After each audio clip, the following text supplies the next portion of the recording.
বড়ো জাতিৰ নায়ক নহয়, বড়ো জাতিৰ খলনায়ক হৈছে প্ৰমোদ বড়ো। NDFBৰ নেতৃত্বক ঠক প্ৰবঞ্চনাৰে প্ৰমোদ বড়োই স্বাক্ষৰ কৰিছিল BTR চুক্তি। বড়ো জাতিক সেৱা কৰাৰ মানসিকতা নাই প্ৰমোদ বড়োৰ।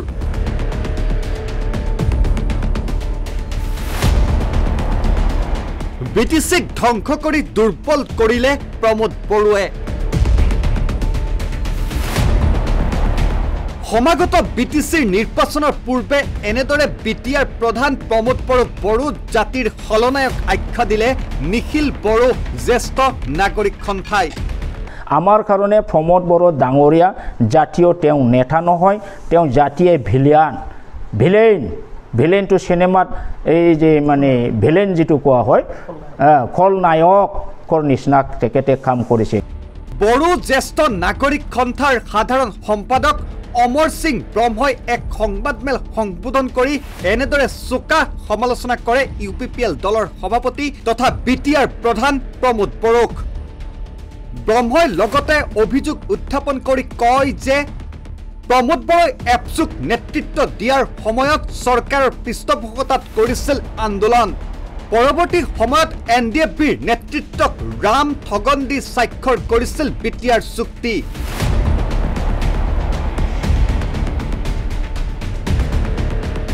যি চুক্তিয়ে ধ্বংস কৰিলে বড়োলেণ্ডক। BTR চুক্তিৰ পাছত পূৰ্বে লাভ কৰি অহা মৰ্যাদা আৰু ক্ষমতা নাইকিয়া হ'ল BTCৰ। প্ৰবঞ্চনাৰে কৰা চুক্তিৰ বাবে আজিও জেলৰ পৰা নোলাল ৰঞ্জন দৈমাৰী। শান্তি চুক্তি স্বাক্ষৰ কৰাৰ পাছতো শেষ নহ'ল NDFBৰ গোচৰসমূহ। এই অভিযোগ জনগোষ্ঠীটোৰ জ্যেষ্ঠ নাগৰিক সমাজৰ সাধাৰণ সম্পাদকগৰাকীৰ। প্ৰমোদ বড়োৰ এপচু যিটো আন্দোলন কৰিছিল কমপ্লিট সেইটো প্ৰক্সি মুভমেণ্ট আছিল। EM সকলেও ৰাজ্য দপ্তৰৰ মন্ত্ৰী মানে সমমৰ্যাদা পাইছিল, বাৰু ডেপুটি চিফ মানে কেবিনেট মন্ত্ৰী মৰ্যাদা পাইছিল। সেই গোটেইবিলাক ষ্টেটাছ মৰ্যাদা BTR চুক্তি শেষ কৰিলে। ৰঞ্জন দৈমাৰী আৰু NDFBৰ খেদাৰসকলক লিডাৰসকলক তেওঁলোকক মানে ঠগাই পেলাই ঠগবাজি কৰি পেলাই তেওঁলোকৰ পৰা অকল চহীটো ল'লে, কিন্তু BTR চুক্তিৰ কোনো দফাত তেওঁলোকৰ শেষ হ'ব লাগে সেইটো লিখা নহ'ল। ৰঞ্জন দৈমাৰী জেলৰ পৰা ওলাব লাগে সেইটো লিখা নহ'ল। মানে তেওঁলোকৰ কেছটো মানে কোৰ্টৰ বিচাৰ মতে যি হ'ব সেইটো হ'ব বুলিহে লিখা হ'ল। এইটো এটা শান্তি চুক্তিৰ এইটো দফা হ'ব পাৰে নেকি? আজি আলফাটো চাওক, হিমন্ত বিশ্ব শৰ্মা ডাঙৰীয়া দিল্লীত বহু হাজাৰ আলফা খেদাৰক লৈ যায় দিল্লীত চুক্তিবদ্ধ কৰিছে। চুক্তি হোৱাৰ লগে লগে তেওঁলোকৰ আলফাৰ যিমান সেই ব্যক্তিসকল যিসকল চাৰেণ্ডাৰ কৰিছে তেওঁলোকৰ এটাও আজি কেছ নাই। আছে জানো কোনোবা আলফাৰ চাৰেণ্ডাৰ হোৱা আলফা মানুহ আজি জেলত আছে নেকি? কিন্তু NDFB আজি জেলত আছে, ৰঞ্জন দৈমাৰী চেয়াৰমেন জেলত আছে। সেইটো এই কি ধৰণৰ শান্তি চুক্তি কৰা হ'ল? গতিকে কেৱল ইমানেই নহয়, সংগঠনটোৰ সাধাৰণ সম্পাদক ব্ৰহ্মই লগতে কয় যে বড়ো জাতিক সেৱা কৰাৰ কোনো মানসিকতা নাই প্ৰমোদ বড়োৰ। পূৰ্বে স্থানীয় বড়ো লোকসকলে লাভ কৰি অহা ঠিকা ঠুকুলি নাইকিয়া হ'ল প্ৰমোদ বড়োৰ দিনত। BTR চুক্তিৰ পাছত আৰ্থিকভাৱে দুৰ্বল হৈ পৰিছে বড়ো লোকসকল।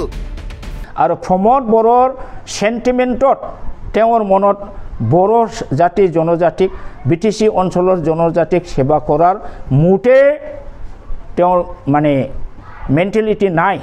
BTC অঞ্চলৰ হাগ্ৰামাৰ দিনত সৰু সুৰা কণ্ট্ৰাক্টৰবিলাকে টিকা টুকুলি খাই পেলাই মানে অৰ্থনৈতিক ছাইডত মানে অলপ ভাল হৈছিলে, চবৰে হাতত পইচা আছিলে। কিন্তু BTR চুক্তি হোৱাৰ পিছত আজি কোনো ধৰণৰ টিকা টুকুলি কণ্ট্ৰাক্টৰসকলে নাপায়, কোনো ধৰণৰ চেংচন নাই, কোনো টকা নাহে। বিগত 5 বছৰত বড়ো ভূমিৰ আৰ্থিক দুৰৱস্থাৰ প্ৰসংগ উত্থাপন কৰি ব্ৰহ্মই পুনৰ কয় যে হাগ্ৰামা মহিলাৰীয়ে BTC চুক্তি স্বাক্ষৰ কৰাৰ সময়ত কেন্দ্ৰ আৰু ৰাজ্যৰ পৰা পুঁজি অহাৰ দফা চুক্তিত ৰাখিছিল। কিন্তু 2020ত প্ৰমোদ বড়োই কৰা BTR চুক্তিত কৰ্তন কৰা হ'ল কেন্দ্ৰ আৰু ৰাজ্যৰ পৰা পুঁজি অহাৰ পথ। যাৰ বাবে 5 বছৰত বিটিআৰলৈ পুঁজি অনাত ব্যৰ্থ হৈছে প্ৰমোদ বড়ো। পৰিণতিত ৰাজ্য চৰকাৰৰ অৰুণোদয় আঁচনি বিতৰণৰ বাদে বিটিআৰত কোনো কাম কৰিব পৰা নাই ইউপিপিএল চৰকাৰে। বিজেপি চৰকাৰৰ যেটো অৰুণোদয় স্কিমটো লৈয়ে ৰাজনীতি কৰা তেওঁলোকৰ এইটোৰ বাদে বেলেগ একো কাম নাই বুলি আমি ভাবোঁ। কাউন্সিল যেটো আমাৰ হাগ্ৰামা মহিলাৰ দিনৰ যেটো গভৰ্ণমেণ্ট আছিল সেই গভৰ্ণমেণ্টটো যথেষ্ট পাৱাৰফুল, যথেষ্ট মান মৰ্যাদা আছিল, যথেষ্ট থকা আছিল।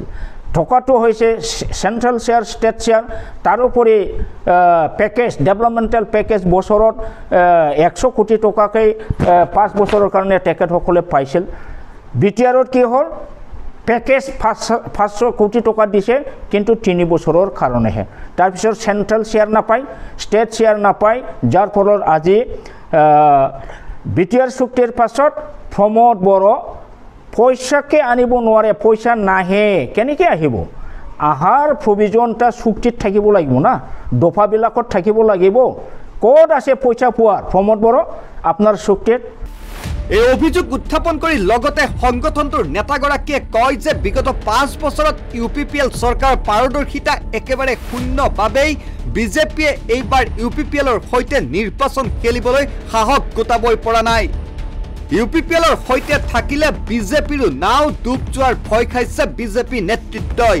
পাৰফৰ্মেন্সটো ইমান বেয়া ইউপিপিএলৰ, যাৰ ফলত মানে বিজেপিয়ে, অসম ৰাজ্যিক বিজেপিয়ে ইউপিপিএলৰ লগত ইলেকশ্যন খেলাৰে মানে তেওঁলোকে সাহসে নকৰিলে যে ইউপিপিএল এনেকুৱা বেয়া কাম কৰিলে তেওঁলোকৰ লগত যোগ হ'লে আমাৰ বিজেপিৰো ইমেজটো নষ্ট হ'ব বুলি আজি বিজেপিয়ে ভাবে। সেইকাৰণে এইবাৰ মানে ইউপিপিএলক কোনো পৰ্যায় বিজেপিয়ে নিশ্চয় সহযোগ নকৰিব, নিজে নিজে কৰিব।